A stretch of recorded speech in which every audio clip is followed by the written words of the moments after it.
greetings, and welcome to yet another Girl, Don't You Know? Yeah, it is me, Marilyn Green, the hostess with the THEE mostest.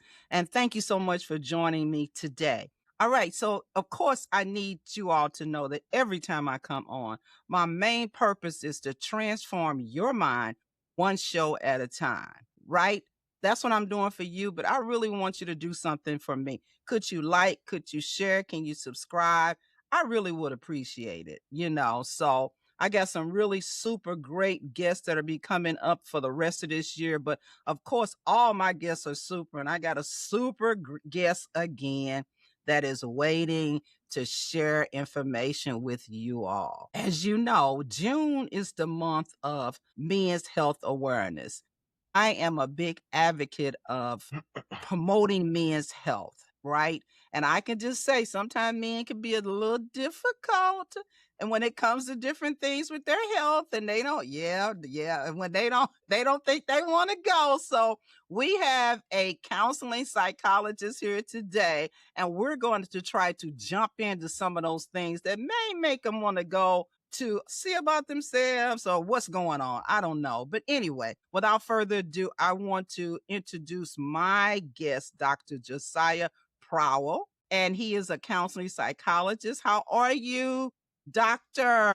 Doing okay today. I'm doing okay today. How about yourself? I am fantastic.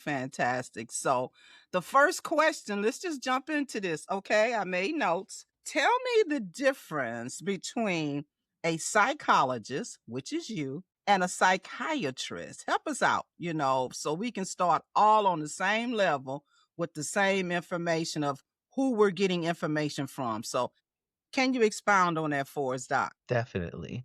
First off, I just want to say I really appreciate you having me come on today and kind of talk to your people and to be able to impart some wisdom on some people. So thank you so much for that. So the You're welcome. difference between a psychologist and a psychiatrist is a psychiatrist is a medical doctor who really specializes in mental health medications and evaluations and drug interactions with the body and things like that. Whereas a psychologist is a doctor of philosophy and is specializes in more of the study of human behavior in the human brain.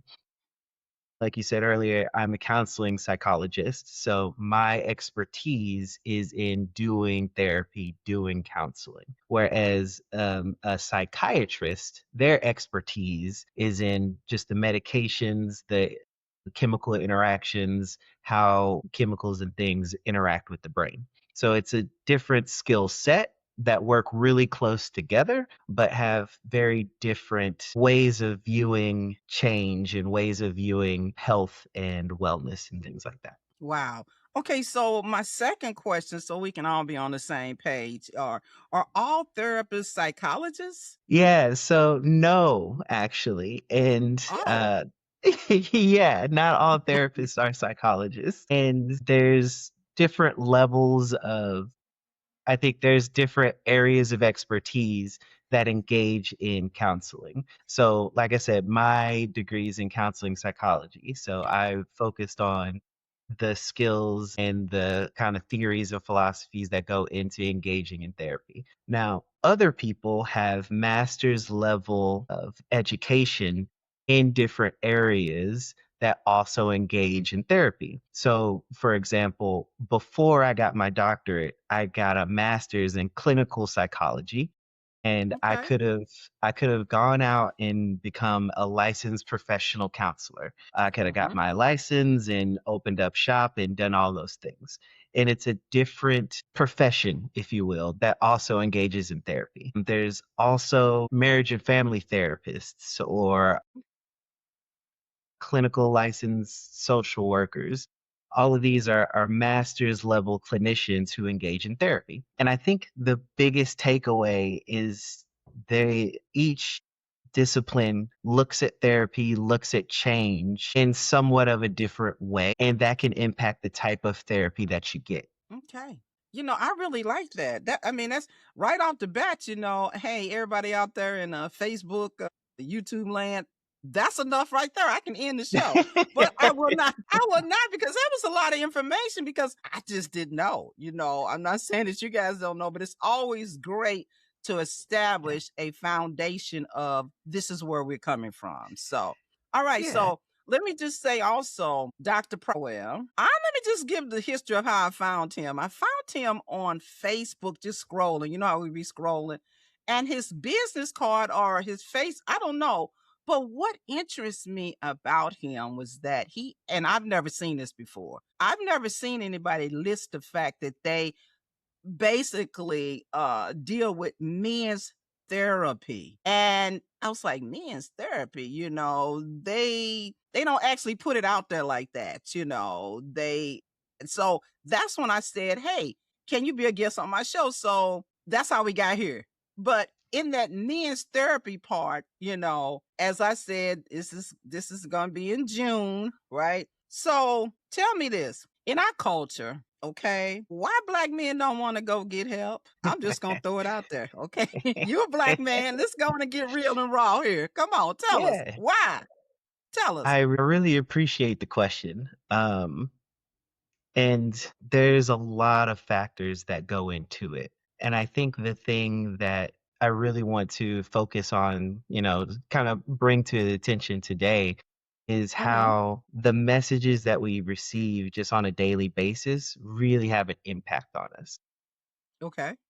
Oftentimes, I don't know about you, but for me growing up, having the ideal man figure was someone who was worked hard, never complained, didn't need help. It scared me the first time my dad hurt himself. So I was like, oh my God, this man's Superman. He's not supposed to All get hurt. Like, right. what? So we put these messages and we say like being a man is being these kinds of things. And one of those things is not getting support, not needing support, being able to hold those Mm, burdens ourselves, or being able to fix the problem without any assistance or help. And this goes a long way in kind of conditioning us, particularly as Black men, to not ask for help, to be afraid to ask for help, and to be afraid of how people will perceive us or change how they perceive us if we ask for help. And a lot of these things culminate in brothers just being like, "No, I'm good. I'm okay. I can pray it away. I'll just talk to a couple of my friends and I'll be all right," or what have you. So there's a lot of factors that go into it, but I think that one is one that gets that doesn't get as much glamour, if you will. Because you can always talk about the history of just Black people and their relationship with the medical health industry. Like there's yes. still things that are blatantly discriminatory towards Black people. So there's a distrust. So why would I talk to you about something that I'm supremely worried about, afraid of? This makes me very vulnerable. And I don't even trust you to make sure you're going to understand what I'm saying or not call me Hmm. crazy because I won't view it in this way, which is different than what, white culture says is appropriate or acceptable. So there's a lot that goes into it. It's a whole nother TED talk. But You, I you, just want you're to right. You're right. You're right. You're so funny with highlight you. that. Funny. You're funny with that. I mean, I think you also left out one thing that we learn as a culture, and it's still somewhat true, but it kind of gets pulled out by social media. Whatever happens in your house, stay in your house. Uh-huh, Okay. uh-huh, Not you're not going out there and saying that something wrong with dad, something wrong with Uncle Joe, uh-huh. you just don't talk about it. And so we Yeah. also, instead of us trying to lead that man, I'm gonna use man, to a place of getting some help, we just deal with it, Uh-huh. right? Yeah. And we could help him, but you just said about we men are not conditions to be, the word is vulnerable. They're not conditioned, and you said it was kind of fun. Oh my God, he hurt himself. What's gonna happen now? It's like, wait, so you thought that, hey, he was Superman. This can't happen here. He Sure. had no kryptonite, right? Yeah. Yeah. So in that same vein, men do have kryptonite. they do have places where they're vulnerable, places that attack them, places that deep dark secrets, they have Mhm. what adverse child experiences, they have a lot of triggers, a lot of things that's going on. So with all of that, doc, so do people come to you to talk about those things? And if they come, are they real receptive? It depends on the setting with which I'm seeing this person. So so I currently have my own private practice. So people seek me out for my services. So of course, someone's coming in, they're paying and they're using their insurance or what have you to see me. They're going to be a little bit more open to the services that I have. Now, I've also worked in community mental health settings where Mhm. people were court mandated to be there. And that's a totally different kind of experience because they don't want to be there. Just seeing me there is frustrating for them. So you engage with that person in a different way. But I think that people do talk about the things that they're struggling with or wanting to grow in. Now, one of the things I think is hard about therapy, particularly for us, is like it's really kind of there's an air of mysticism around it. There's this kind of like, I don't know what's going on in there. And we fill in these blanks ourselves. But one of the things that I tell my clients all the time is like, you don't have to tell me everything. If you don't want to tell me some stuff, you don't have to. And you can just tell me to my face, I don't want to talk about that. Okay, cool. I work for you. So if you don't want to talk about Right. that, we can move on. Now, we may spend some time trying to figure out what about that thing makes you not want to talk about it, because that in and of itself is learning more about yourself. It can help you grow and to help you become a better person just from knowing like that's a trigger for me and this is why. And so when that comes up, this is what I do to keep myself safe. And we still not going to talk about it, but I feel more safe now versus this idea of like, I'm mad now and I don't know why, because that can be really troubling for somebody. Really troubling. Man, I Yeah. don't know why. I Really? don't know why. Yeah, but that happens all the time. And to be honest, oh yeah, absolutely. Especially I would say this is true for everyone, but especially for men, because anger tends to be what we call a secondary emotion. So like I feel some kind of way, and then I get angered to come up to keep me safe, to protect me. So anger is the emotion that's like something's wrong and I need to change it. So I get angry so I can prepare my body physically to be able to handle this, whatever the thing is wrong. And really, when we deal with people who are like really angry at time, we like, okay, you are angry 100%. And also, what other emotions are you feeling? Because when we can handle that emotion that's behind that anger, the anger will go away because it's just Mm. there to protect you. And so if you're actually feeling really confused right now, I'm really confused about how to I'm really bad with technology. So I'm like, I'm really confused about how I make this phone do what I'm trying to make it do. So I'm mad now. Now I want to throw the phone. I'm angry at the phone. But really the problem is that I'm confused. So oftentimes people try to deal with the anger when they should be dealing with in this case, the confusion. Because once you're no longer confused, the anger will go away. Yeah. I mean, I think I'm getting a therapy session here, doc. I'm Boom. sorry. Boom, you got me. I'm sold. I'm sold. 'Cause I'm like, really? My. Okay, I get it. I get it. I was relating and following with you on something that made me I was confused on something and I got angry. Hmm. Okay. Normally I would think, and probably most people think like me, I'm just mad. Hmm. Okay. I'm just Yeah. mad. I'm mad. And Hmm. I just skipped Absolutely. past and drove really fast past the part that made me upset. Hmm. Wow, Yeah. wow. Yeah. Okay, Absolutely.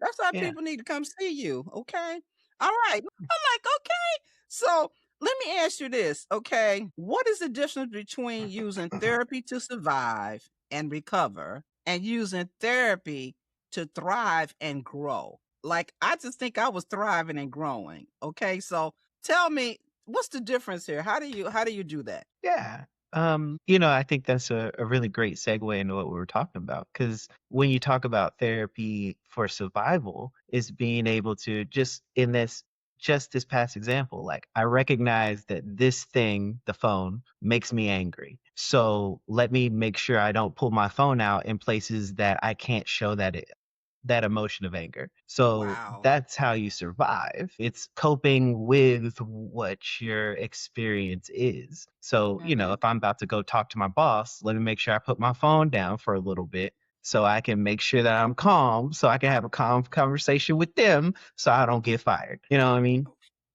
Whereas the thriving, the growing, the the true growth, if you will, this is the best word I can think of at the moment, is being able to say, like, this thing is an issue because it makes me feel dumb. And I feel like as a younger person, I should be able to use this technology. And that's where my anger is coming from. That's where my confusion is coming from. And that's a different level of growth. So now you can make a change in how you view yourself.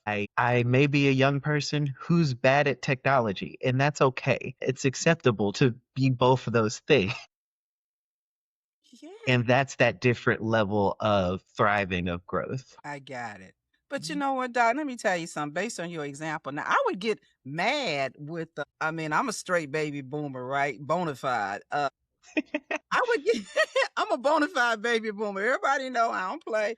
But listen, I would get kind of angry, if you will, at a person who I think should know. Someone Mhm. younger than me, I should be able to get that phone to them and they handle the stuff right away. Mm. Okay. Yeah. Yeah. But I have to stop it because they may have, we're just talking about the phones, they may have an Android versus an iPhone and are not really good with iPhones or vice versa. But Mhm. I'll just say, still like, what? Really? You can't Mhm. do this? Okay, something Yeah. wrong. Something's wrong, Right. and I'm wrong for feeling that way. You get me? I wouldn't say right or wrong. I would just say you're making an assumption with not all the information because we don't know what's in their head, right? And typically, as just people, we tend to color in those blanks with whatever we want to color in, which is one of the things that really makes us mad. Is like, what you mean you can't fix it? You just messing with me. You're just trying to make me mad or what have you. Whereas it's like, no, I've had an Android since I could have a phone. I have no idea how to use iPhones. My mom has an iPhone. I'm like, I can't help you. You go ask my niece and nephew. I can't help you. But when we allow those gray areas, when we assume someone's intention, that can really bring up emotional experiences that come from not having all the facts. Mhm. Mhm. Mhm. Lots and lots of assumptions because I'd be like, Mhm. "What? What do you mean Mhm. you don't know how to do this? And what are you Yeah. talking about?" Yeah. We talked about anger a lot. My son is a funny thing. My youngest son he went to Disney and he brought me back a green shirt that said current mood and it's Incredible Hulk on there. And it's showing different poses and every way he moving, I'm mad. Angry the whole time. And I guess I'm saying I am an angry woman. I guess I don't know, but certain things trigger me to get here, Mhm. and I'm Yeah. learning that just really now, at the great old age of almost 70, I'm just figuring it out. Okay. So when people, I'm just saying that, and I can throw on my age in a minute. So it doesn't matter which age you are. Mhm. You can always start to, what did you say? Thrive and grow.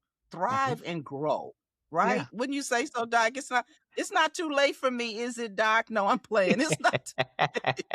First off, stop playing. We all know you're not 70. Come on now. I'll be Come on now. 70 in October. In Oh my October, I goodness. will. Oh, I would have lost that bet. I would have lost that Okay. bet for sure. Hey, I'll take it. I'll take it. But yeah, it's Yeah, like, but wow. it's that understanding of what is actually happening to us when we are getting angry because it's such a it's a deeply ingrained emotion for us. Even like toddlers who are toothless and can't walk can get angry. You know what I mean? It's Right. something that is innate for us because it helps keep us safe and it helps keep us thriving, and it's something, it helps keep us alive. And so we never stop, not never, we often don't stop to question ourselves of like, well, what is causing me to be angry right now? I am so mad, but for what? What is the source? And I think it's that skill. It's relearning how to interact with not only anger, but all of our emotions that therapy can Mhm, really help us with and help us to really mhm. grow and develop, because our emotions color the world that we see around us. I like And that. so when we can understand these colors, we can better understand the whole experience. I was in class once when I was kind of starting to learn about this. They showed us a black and white photo Oh, yeah. of like some greenery, and they were like, okay, so is this a dangerous position to be in? And we're like, I don't know, probably not. No, no. And they're like, okay, what about now? And then they turned it to color, and right in the middle of the greenery is a panther in the greenery. And they're like, okay, what Wow. about now? Absolutely, this is scary because once we colored in that picture, we had a better context for the situation. It was like, okay, this is not good. No, I don't know about you, but I'm not fighting no panther, right? So the Wow. color helps us to understand what we're looking at so we can respond in a more productive way, in a way that we would like. I like that analogy. Men sometimes do not see the color. I'll just use that word, okay? The Mm. color or the danger of not wanting to go and get help. They see themselves and trying to hide their vulnerability and all that, but yet they don't know that getting the meds, taking the meds, and doing the right thing is for the people that you love. Do you understand what I'm saying? And I Sure. think that is one of the ways that we have to really push it. Everybody out there and Facebook land, YouTube land, to push it to get the men to say it's really okay. Is that you are doing some things for yourself, not for yourself, but for your legacy. Okay, for Right. your grandbabies, for Yeah. yourself, for whatever, it's going to do you good, Yeah. but it's going to do them even more good as well. Because guess what? When you're not doing, then they somewhere worrying. I don't know if dad has done this. I don't know if he's taking his medicine. I'm not knowing if he's doing that. So there comes a place where you got to stop thinking about yourself. Okay. What's your thoughts on that, Doc? I mean, you probably see a lot of Yeah. folks come up in there selfish as all get out. Okay. These Sure. men, I'm going at these men. I'm an angry black woman. Okay, wrong. But go ahead.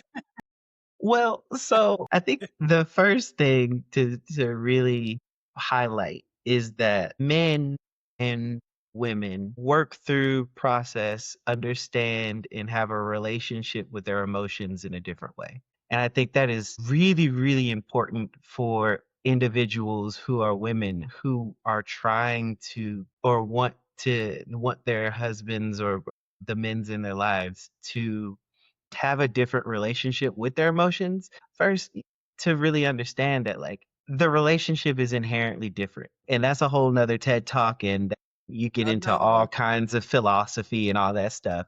But the relationship with our emotional experience is different, and I can say personally, just as a man, when someone who doesn't fully understand that relationship is trying to tell me what I need to do with them, that's pushing me away. It's gonna turn me off. It's not going to make me feel like you are on my team and you're trying to Wow. help me. What makes me feel like is like, okay, so this is another thing that we are in confrontation about. Because you didn't even take the time to ask me how I'm actually feeling. And you don't make a an environment to where I feel comfortable enough, safe enough to actually tell you. There's been times where I've worked with women who are like, yeah, my husband doesn't want to have this conversation ever. And one of the things that we talked about was like, all right, well, what are you doing around that conversation to make him feel comfortable? How does the conversation normally go? Well, I tell him what he needs to do. Then I tell him how his actions are hurting me and how what he needs to do to make it better. Would you like it if someone talked to you that way? No. So what makes it okay for you to talk to him in that way? And so one of the things is coming with this idea of, I want to understand you better. I want to just know you a little bit better. And when we take that stance, this idea of something seems wrong, I want to be there support to you. How can I help you? And being okay with the answers that we get. Because oftentimes it's like you gotta answer it the right way. As a married man, you gotta answer it the right way. It can get So ugly. It can get ugly. it is, yeah. And now instead of worrying about my own, like whatever brought this up, we're trying to deal with like, oh well, you don't love me because you don't want to seek this help. I thought we was talking about me, but okay, we can deal with you. We can help save you. But that in it of itself takes away from what we were trying to accomplish in the first place. Wow, man, this is really good because you know what? Let me tell you this. It's all about communication and the way you coming to me, the way you coming. Don't come crazy, as I mean, in the way that Absolutely. don't do that. You know how they say, don't do it. Hmm. You know, Hmm. okay? It's like James Brown says, "Don't bring none, won't be none." Okay, Hmm. so you have to figure out you have to figure out your minds, the mindset of that other person. So what I'm hearing is that we're all in this together. And if you're trying to move your husband, your man, whatever, significant other, your child, a son, whatever, then you have to come in a way that's friendly, kind, thoughtful. You know, there are some things that Yeah. you have to do as well in order to even try to even think about get the response that you want. Do you know what I Yeah. mean? Something. Absolutely. That's what you're saying. But I'll just say for the women, it ain't our fault, okay, ladies. It ain't our fault. I'm playing. But anyway, we ain't wrong. We ain't wrong. But I'm just saying that I get it, Doc. I really do. I think that's a healthy statement that you said that we're all in this together, basically. And the way you're coming to me will make me come a different way. You know what I'm saying? It'll make me get in my angry mode. It make me like, here she go again. Blah blah blah blah blah. You know, but so I'm just saying that everybody needs some therapy. What you saying? What you saying? Everybody needs something. Absolutely. I mean, I may be biased, but like I think everyone needs therapy and like I go to therapy. So it's not even a thing of like that's reserved for levels of distress or whatever. Anyone can benefit from having an impartial view from an expert in this field to be able to see things that you don't necessarily see or to help you to understand things that you may think that you understand, but a non biased outside perspective can help you think about it in a different way. Wow. Well, that's really good. You know, I enjoy our conversation here because I see some things too, you know. Not that I'm gonna work on them, just so you know, Doc, I'm not. Okay. I'm like, I ain't doing nothing. I'm not doing nothing. What you see is what you get or what you don't get. I don't care. Okay. I'm just saying, but all jokes aside, to know if you need help, get help, right? And if someone is talking to you, they may be talking to you a little strange. They don't know how to bring it to you better, but it doesn't mean that they're not wrong. It doesn't mean that they're wrong. It means that they see something and they would like for you to go and try to get help with it. Sure. You know what I'm saying?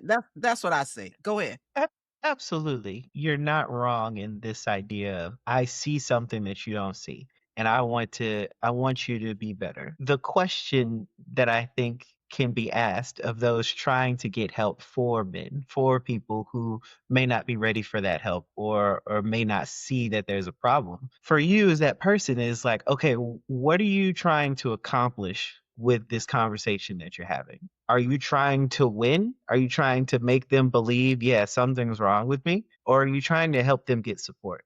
Because Mm, oftentimes it starts with, I'm trying to help them. And then they say, it could be something as like, I don't think that that's a problem. Okay, now I need to convince you that that thing is a problem. And now it's it's me versus you versus this idea of, I'm trying to help this person. So coming into it with this idea of what is my goal? And then asking yourself throughout that conversation, I'm about to tell him why X, Y, and Z is a bad thing.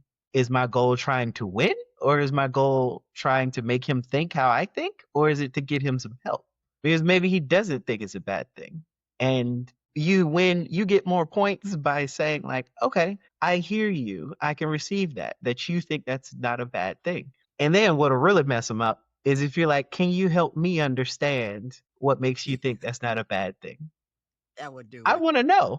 I want to know. Tell me so we can be on the same page. And oftentimes they will talk themselves into being like, oh, man, you sure right. That could be problematic. Yeah. So But what you're telling me, Doc, is that okay, ladies or whoever and stuff, y'all need to go see somebody first. Okay. You need to get some skill sets, you know, because guess what? Because it's like this, Doc. It's like this. If I'm changing and wanting to win, but when I walk away and I perceive that I've lost, I'm mad again. I'm mad. I'm messing my own body up, fooling with that person. Okay. And I don't even get it. So what I'm saying is stuff is that communication and understanding how to do that is something that we need to undertake. Okay. The communication, because you obviously see a problem.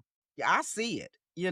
They may see it too, but maybe they don't want you to be the one to come to them and say that you see it too. You know what I'm saying? It's like it's just so weird. It's just hard. That's all I could say. Doc, it's and too it hard for me.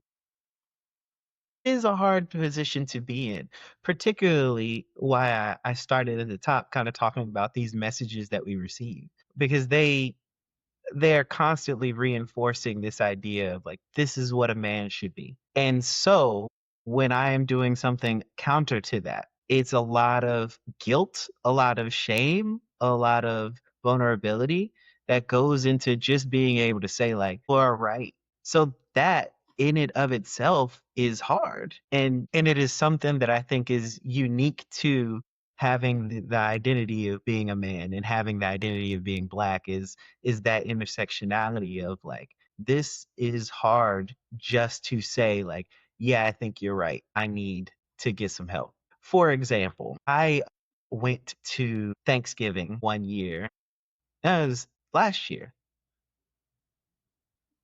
don't matter. And so I went to Thanksgiving at my parents' house, and my dad picked us up from the airport. Now, a little bit about my dad. He does like maintenance work on heavy machines. So he's up, walking, moving around, using his body. He's a very fit man. So when we get in the truck, he's breathing hard, like he just took off running, right?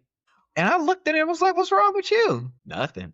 Are you sure? Yeah, I'm good. Why are you breathing hard? I'm just, just trying to catch my breath. Okay. All day he's like this. And me and my sister actually had a conversation. I was like, if he don't get better by tomorrow, we're gonna force him into the truck to take him to the hospital. Something ain't right here. Right. Intervention, intervention. Right.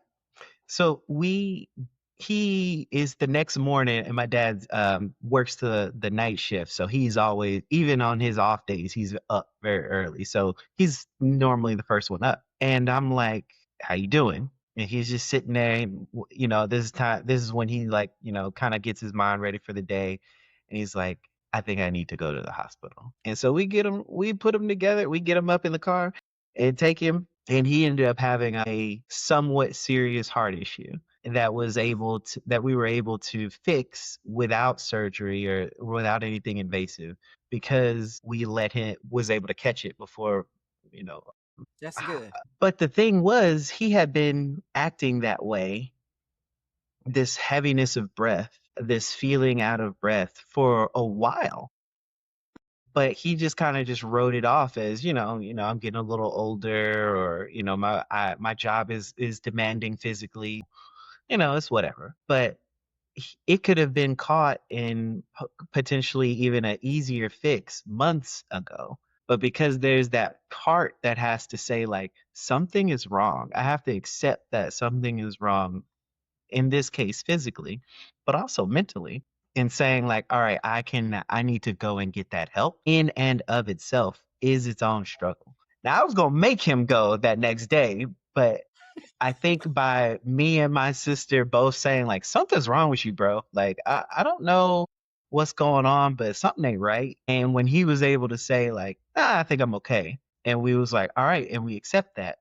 that helps him to take that piece. Like, okay, they care about me, they're thinking about me, and they think this is weird too. And I'm not really sure, but I can hear that versus if I would have, beat him over the head with it over and over again. Yeah, I mean, I think that's a really good example. Seeing that at the beginning of this talk, you talked about how seeing your father, and the kryptonite and the Superman and all that, and then fast forward now, you talked about last Thanksgiving and that, but it's a great example of you noticed, but he had already been noticing. But Hmm. I mean, and this is a whole nother talk too, is the timing of when you came in town Hmm. to say, "Man, you okay?"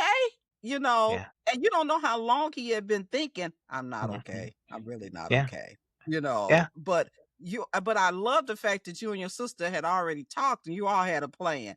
Now the plan Hmm. could have got ugly if he had not have said he recognized that he did need help. That's what I'm saying. He couldn't Yeah. get all combative, like, you ain't telling me what to do. This my house, whatever and stuff. I was grown when you was born, all that stuff. They can get crazy Mhm. with this, okay? True. But the Yeah. fact that he recognized Hmm. that he had issues and you guys coming and again, like I said about the self, just seeing his loved ones, Hmm. okay, may have made Hmm. him in his head say, okay. Yeah. Yeah. And being able to absolutely. And being able to hear that message from us for it to not get combative. Because, like I Mm, said, when I got in the truck, I was like, something ain't right, but I didn't push it. Like, we went through the whole mm. day where he was, panning and breathing like that.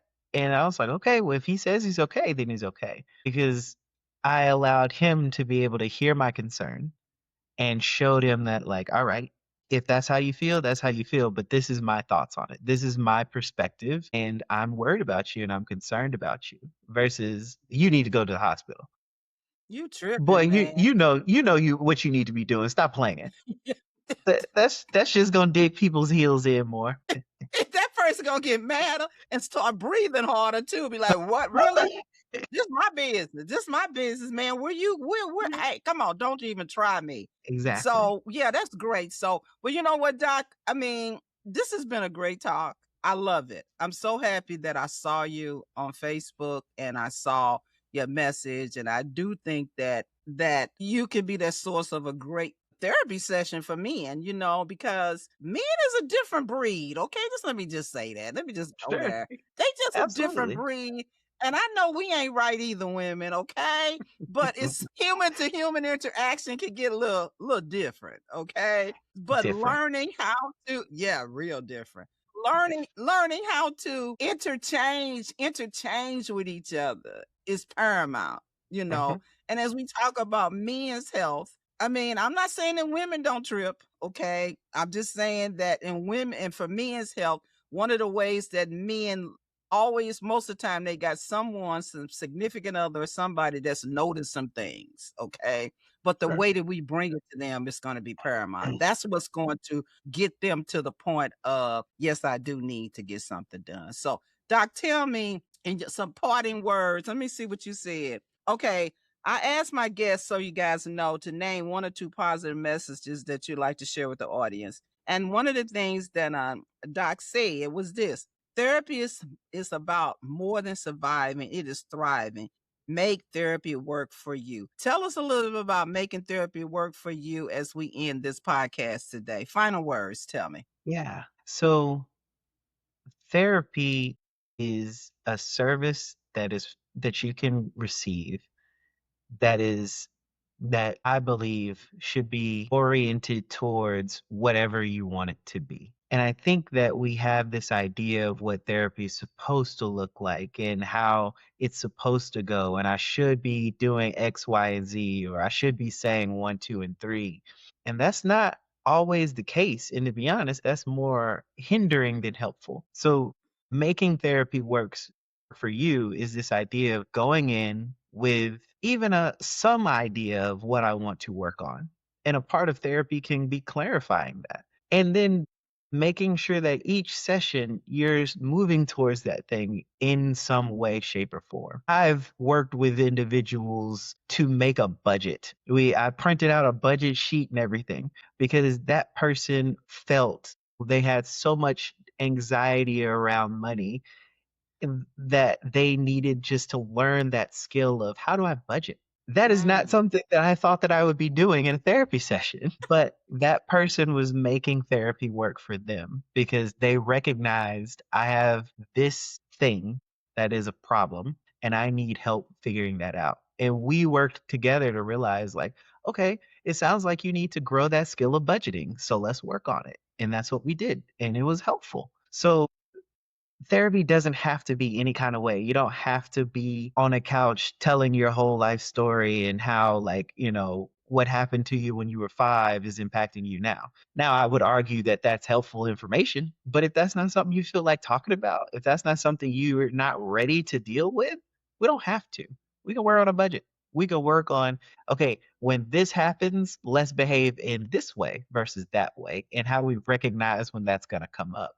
So, like, we can make therapy work for you. And if I think that if people took that view of therapy, one, they get better results, and two, it'd be less scary to go into because you don't have to deal with things that you don't want to deal with. Wow. But There I we go. appreciate you so much.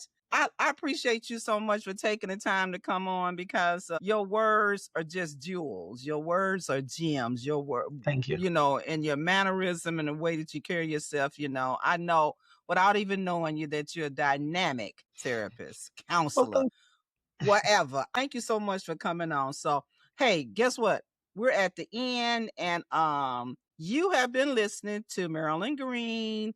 You know me. I'm the hostess with the mostest. I am the producer of Girl Who Don't You Know? And say, hey, I just still need you guys to go and like, follow, subscribe, share this with a friend, please, or an enemy. I don't care who, just share it with somebody who needs to know this. So until next time, I appreciate you guys so much and peace out.